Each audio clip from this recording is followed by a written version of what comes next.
Hello and thank you for joining us. I'm Wilson Stribling. Welcome to a new season of At Issue, where we discuss and debate the issues facing the state of Mississippi and how these issues impact you.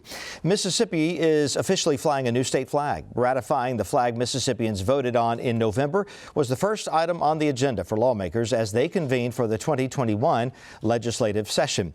During a ceremony at the two Mississippi museums in Jackson this week, Governor Tate Reeves signed the bill adopting the new flag into law. Members of the commission created to design the In God We Trust flag stood behind him. The commission considered more than 3,000 flag designs before narrowing it down to one. In November, more than 70% of voters in Mississippi approved the new design. In Mississippi, there has been a prominent roadblock to unity. When many looked at our former flag, they just saw a symbol of the state and heritage they loved. But many felt dismissed, diminished, and even hated because of that flag. That is not a firm foundation for our state. So today, we turn the page. We commit our former flag to history, and we commit ourselves to the business of the future. From there, Reeves and commission members joined legislators on the Capitol steps for a flag-raising ceremony. In June of last year, the State House and Senate both approved legislation to remove the 126-year-old flag with its Confederate imagery.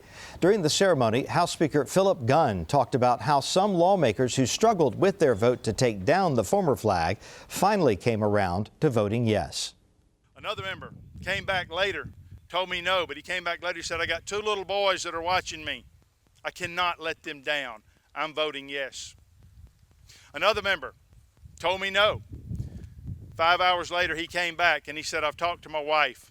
And my wife asked me, am I going to be able to look myself in the mirror the day after this vote and be proud of what I have done? He said, I know the answer to that question, and I'm voting yes. And then finally, I had a member who, unfortunately, sadly, recently lost his son-in-law to cancer. He's now the father figure in the life of his 6-year-old grandson. I asked him for his vote one day, and he was so overcome with emotion that he could not answer. All he could do was reach into his coat pocket, pull out a picture of his 6-year-old grandson, and say to me, he's watching me. I cannot let him down. And I could tell you a dozen more stories like these. Legislators who became convicted that this was the right thing to do. So when you ask me what caused all these legislators to change their votes from no to yes, I will tell you it was their families. It was knowing that history was going to record what they did, and they did not want their spouses or their children or their grandchildren to be disappointed in them. They wanted their children and grandchildren to be proud of them, the future generations of this state to be proud of what they did. And by their courageous action, they have given future generations the opportunity to write a new chapter in our state's history. For some lawmakers, watching the new flag rising above the Capitol for the first time evoked a mix of emotions. Democratic Representative Zakiya Summers of Jackson says she thought of her children as she voted yes to changing the flag. She says she also remembers former black legislators who would have wanted to see this moment in Mississippi history. We've gone through so much in this state to get that new emblem. I had an opportunity to watch a presentation from a historian that talked about the first black legislators after Reconstruction, and to know that I have the opportunity to sit in those seats, many of whom were not even acknowledged as sir. And to know that I had the opportunity to press the button that allowed this to happen. And then also just a feeling of joy that voters all across the state saw that it was time for the state to turn a new page, and they went out and voted in a major way. And it's because of the voters really putting a stamp on what we did last session that we're able to celebrate what happened today. So I'm just so excited. I'm excited to talk with my children about it this evening and to know that they know that their mother was a part of that. It's quite historical. The former Governor Ronnie Musgrove, also a Democrat, attended both the bill signing and the flag raising this week. He led an effort in 2001 to choose a new flag design through a statewide vote. With 64% of voters in Mississippi choosing to keep the 1894 flag with its Confederate emblem, his effort failed. The former governor says he wasn't sure if he would live to see Mississippi select a new banner. It was so divisive at the time. I made the comment because of how divisive it was. I was unsure whether this would happen at this point in time in my life. I felt like it would happen. I didn't want to be on my deathbed when it did happen. And so as a result, I believe that people watched what has happened across the country. They have seen the injustices that have taken place. They have seen the fact that people have been left out. They've not been spoken for. They've not been stood up for. And to live in a state where the flag does not represent you or who you are is a disappointment. It also holds the state back from moving forward, whether it be educationally, whether it be economically, in good job offerings or good quality of life. I believe that today is a great day for the start of Mississippi. We're nearing almost a year now since the coronavirus arrived in Mississippi. Today, the State Department of Health is reporting 2,342 new cases and 55 related deaths. That brings the totals in Mississippi to just under 249,000 coronavirus cases and a little over 5,400 deaths. COVID-19 vaccines arrived in Mississippi in mid-December. Since then, the state has vaccinated more than 63,000 people, primarily healthcare workers, residents of long-term care facilities, and those 65 or older.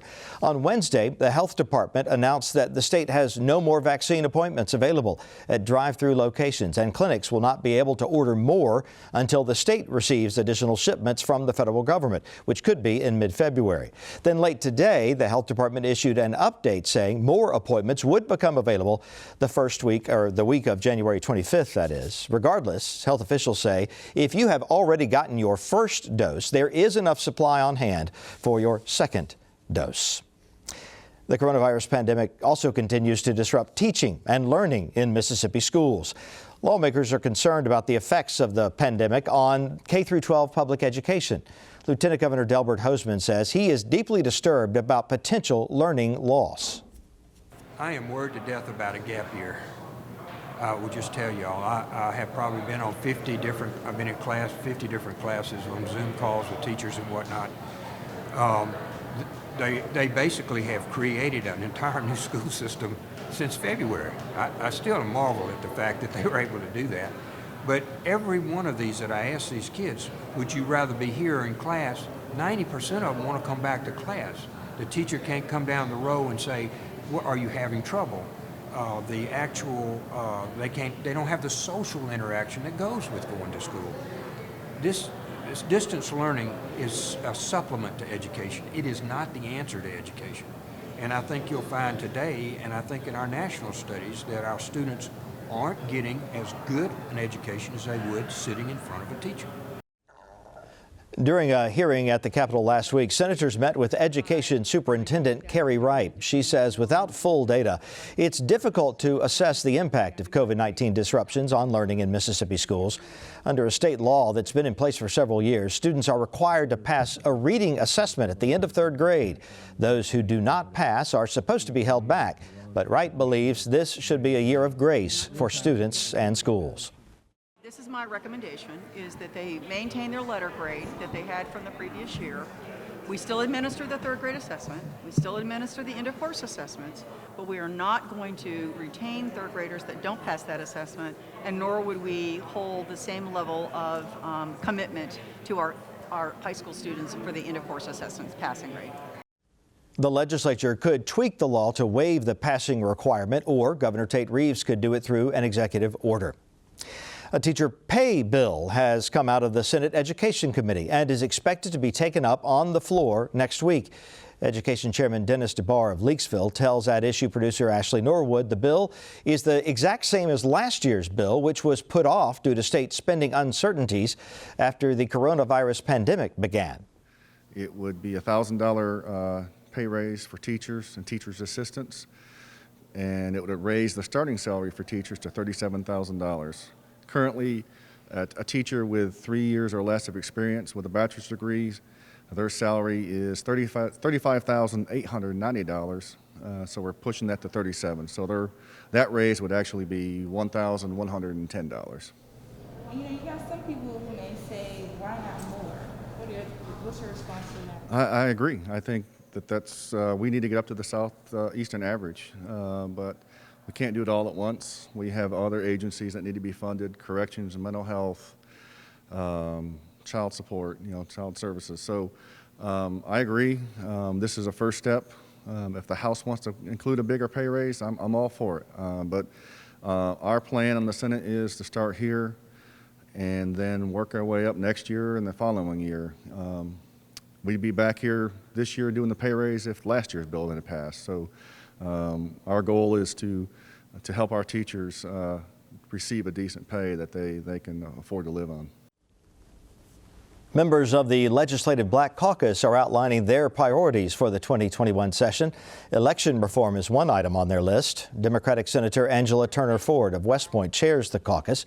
She tells At Issue producer Ashley Norwood what other issues the group is prioritizing and why increasing access to voting in Mississippi is important.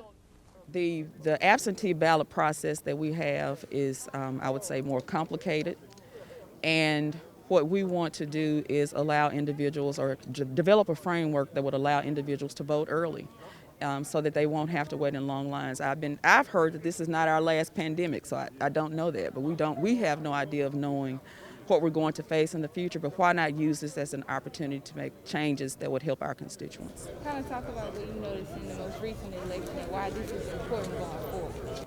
Well, it's important because I think it was only highlighted by all of the reports in the media where we saw that voters were waiting in long lines to simply cast their ballot. And that's a right that we have, but we certainly don't want our process to deter them in expressing their will for who they want to lead them. There were questions to Governor Tate Reeves about early voting access in Mississippi, and it seems like something that he's not interested in. How do you suppose that'll go over? Well, there was no interest in changing the flag. So, we will just have to be ready. The policies are in place. What we want, we've expressed. And when the opportunity presents itself, we want to be prepared to move on that. In criminal justice, talk to me about some of the highlights there. Last year we went to, a group of caucus members went to Parchman to tour the facilities. And we found them to be in a condition that was very alarming to us. We understand that since that time some changes have been made. Of course, we have not been able to tour due to COVID, but there's the issue of people being there, the potential for them to have been rehabilitated, but they cannot be released. We would like the laws to be changed to allow for their re-entry into society, as well as those, juvenile life offenders. We need to create a pathway for them, perhaps, to be rehabilitated. And again, these are all policies that need, I would say, all hands on deck, and they do need to be modified. How important is Medicaid expansion? I think it's been highlighted by the progression of COVID in the community. It's very important. Other states have expanded Medicaid according to the Affordable Care Act model, and that's what we would like to see here. But there's been opposition to it, and hopefully there is a desire to look on the people with compassion and try to create systems for them to get health care as they need. So let's get straight to the point now with views from both sides of the aisle. Brandon Jones is an attorney and former Democratic member of the House. Austin Barber is a national Republican strategist and founder of the Clearwater Group. It is good to see both of you. It's been quite a while. It was February. We had to talk about this before we sat down today to remember when we last gathered. February, we stopped production on that issue because of COVID-19. We're finally back together. We're on a new set where we're socially distanced now. That's why it's so big. But so much has happened in addition to the coronavirus. We've had the state flag, which we saw there. We lost Governor Winter earlier. The world has changed in other ways, of course. We have a new president who's about to be inaugurated. We've got another president impeached. Austin, it's a different place than where we were in February. Yeah, it's certainly a different place. There's no question about that. So many things happening inside Mississippi, obviously in our nation's capital, around the country and throughout the world. But glad to be back. Yes, it is good to be back, regardless of all that's transpired since we were last together. Good to see you both. Appreciate MPB taking these precautions, building us a nice place to where we can work safely. A lot of teamwork went into that. And I hope, to your point that you made during the news portion, Wilson, that folks are out there getting this vaccine, because that's going to be the way we start to turn the corner. And it is. We got some good news from the health department today that we mentioned, and they had initially said that there are no more appointments available until perhaps mid-February. Now they're saying January 25th, as supplies slowly roll in from other channels, that there be other options. What's your assessment so far of how the coronavirus and the vaccine, everything associated with it, is being handled on the state level? Well, you have to start at the national level, and what a fumbled process it's been from the top down. And I think our states were in many respects scrambling because we didn't have a unified national response. And so it's been a very piecemeal approach by the states. I think that our administration fared better than some of our southeastern partners, like we saw in Florida and Georgia and some other places that had just some of the worst responses we saw in the country. But at times, maybe did not do enough to protect the people of Mississippi. Now we're at the vaccine distribution phase, and I give them credit, Austin. They seem to be scrambling to get as much vaccine into the hands of people to administer as possible. So it's been a mixed bag, but to be fair, this is not an easy process. There was no blueprint for this. There's no silver bullet. This has been a challenging time, and I hope that we are beginning to see light at the end of the tunnel. Yeah, and I know that Governor Reeves, Dr. Dobbs, Greg Michelle now at MEMA, of course, he's been at MEMA, but now they're involved with this. Those guys are not going to be happy until everybody that wants to be vaccinated is vaccinated, and certainly they're going to work hard to do that.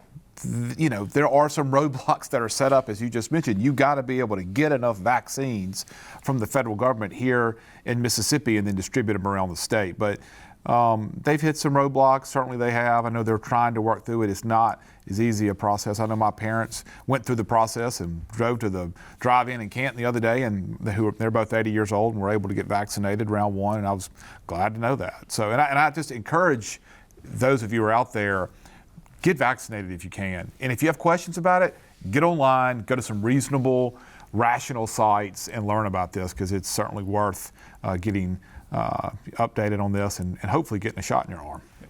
Brandon, you've served in the House, as we mentioned when we introduced you. How does something like this affect the work that gets done in the Capitol? Because you can't all get in the same room at the same time. There are committee meetings that are happening under altered circumstances. They're online now, which is helpful to the general public as well. But how does this hinder the legislature's work? I think it is a great hindrance. We saw also this summer about 50 of our members contract the virus, and that's untold staff and visitors. And so it's had a real human impact on some of these folks. And I think one of the things that we learned is that there's no really good way to do it in person. That to your point, Wilson, you really can't get together. I appreciate the Senate, where they've decided to put their committee meetings in larger rooms, to put those up on YouTube. That's one of the ways that you can make it more accessible. But there are plenty of folks who aren't going there. I'm one of them. Not having direct conversations with members, that makes it tough to lobby, makes it tough to talk to them about issues. Austin, you've been by a couple of times. I think it's extremely difficult under these circumstances. Yeah, just briefly, I've been there probably 3 times this session, and we should mention, former member Nolan Metatol died of COVID this year. I know that's, he was a great man. Everybody loved him. So it has a real impact on those who work in and around the Capitol. Something else quite significant that's happened since we were last together, the three of us, the flag. The flag issue, first of all, the fact that the legislature acted on it, and then that the people were able finally to vote on it in a sense, and that now it has been signed by the governor. The governor was right out in front this time. He had not been terribly supportive of changing the flag beforehand, but when it came time to sign the bill, he was right there. That's right. This was a big moment for our state, and I have a lot of gratitude to the Republican members and Democratic members of the legislature that helped to make this vote, and to our governor for signing it. This has been a long process, boys. I think Aaron Henry, the civil rights leader, filed the first bill in the Mississippi legislature to change the flag back in 1988. In 1993, the NAACP and members of the Black Caucus sued the state to try to change the flag. And then, of course, we just heard from Governor Musgrove, his flag commission, co-chaired by William Winter, recently gone. So many people have worked so hard over the course of time to do this. I am glad that Governor Winter lived long enough to see this result, that he put so much sweat equity in. But I'm also grateful, Austin, to young people, particularly young black people, that brought this issue to the people. They saw what was going on nationally and thought this might be a moment. They raised their voice, and the business community responded. The NCAA responded. So it was a culmination of a lot of unlikely bedfellows. And you heard the speaker a moment ago. He was speaking with passion. I don't know that I've ever heard Speaker Gunn speak with as much passion and excitement about something they've done over there. And so that's a big feather in his cap. And as someone on the different side of the aisle that's disagreed with him on so many things, I'm very proud of his leadership here.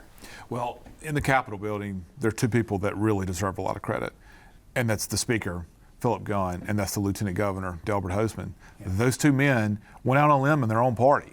There were many who did not want that to happen. There were a lot of Republicans who were, I don't know if I want this or not, but who ultimately were convinced it was the right thing to do, and it was the right thing to do.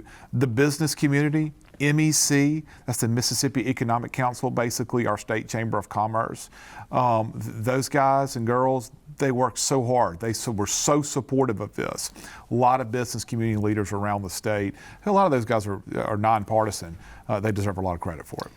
You both saw what happened at the U.S. Capitol last week. The whole world saw it, and we've seen it played and replayed. It's still playing out. We have an inauguration that's scheduled to happen right outside that building next week.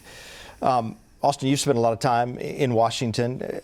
How did that whole thing, affair move you, and what do you think we need to do now? I was angry, very, very angry. The Senate Parliamentarian's Office, I worked as an intern.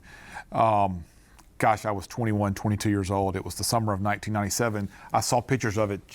It was just junked. It was trashed. There are a lot more rough words that I want to use, but I won't because we're here on Mississippi Public Broadcasting. But I was very angry. I was very upset with the president. I was very upset that I felt like he encouraged folks to come to Washington. And if you want to encourage folks to come to Washington to let their voice be heard, that's fine. But you don't get these types of people who are so angry. You don't just get them and say, you know what, I want you to go and go, charge the Capitol. And he and others on his team said some words that I hope that they regret that they did. I voted for Donald Trump. I think he did a lot of things that were good during his presidency. But this certainly, the last 9 days have marred his presidency in many ways. I'm not surprised to know that you feel that way, Austin, but I appreciate you saying it. We have worked over the years to give these viewers a show where we try to be honest. We try to find ways to talk about these issues in as honest a way as possible, and to find parts where we agree and where we disagree. What strikes me is that our country is in desperate need of an injection of honesty and truth. We can't reconcile ourselves to one another unless there's some truth and factual basis that we start from. And I look at the folks last Wednesday, those horrific images that we've never seen. That Capitol has not been under siege since the War of 1812. to put that in context. And now we know people died. And I think those are people who have been lied and misled. They were there under the honest belief that the election had been stolen from them, and what a disservice to them and to their worldview and to their families and to their communities that it brings them to this point of crisis and brings the nation to this point of crisis. But I think part of the way that we begin to unravel all this is to be honest about where we are. There is this desire to kind of have a boogeyman when things aren't going well in our life. And Donald Trump has kind of filled that vacuum by giving people these narratives that justify bad acts. So I think the process that we're seeing now, this impeachment, I know that people are tired. People are exhausted. They are tired of having to think about the news. But accountability has to be a part of the process so that we don't make the same mistakes again. You know, we know from being kids, if you don't get punished when you do something wrong, then you're going to be inclined to do something wrong next time, or one of your buddies might see it and say, well, I can get away with it too. So I think it's a necessary process we're going through. Both sides have got to be better. We've got less than a minute. I would like you to respond to that, though. Do you think that the Senate then should go forward with the trial for President Trump, even after Joe Biden is president? I don't think so. I don't. I think the appropriate response would have been a censure measure, but that's the consequences of what you did. I don't think. I've thought a lot about this and debated this with some really close friends who were strong Republicans. I just think at this point in time, if I was a voting member, I probably would not vote for impeachment. Excuse me. But I do think censure would have been an appropriate measure, and so did the leader of the minority leader in the House, and I'm sure Mitch McConnell would have said the same thing. Much to watch from Washington and beyond over these coming days, weeks, and months. Thank you both. As always, good to be back with you. We are out of time. Don't forget, you can watch this program online, or you can listen to the podcast at mpbonline.org/issue. For day-to-day coverage, follow MPB News on Twitter and Facebook. Thank you for joining us. Good night.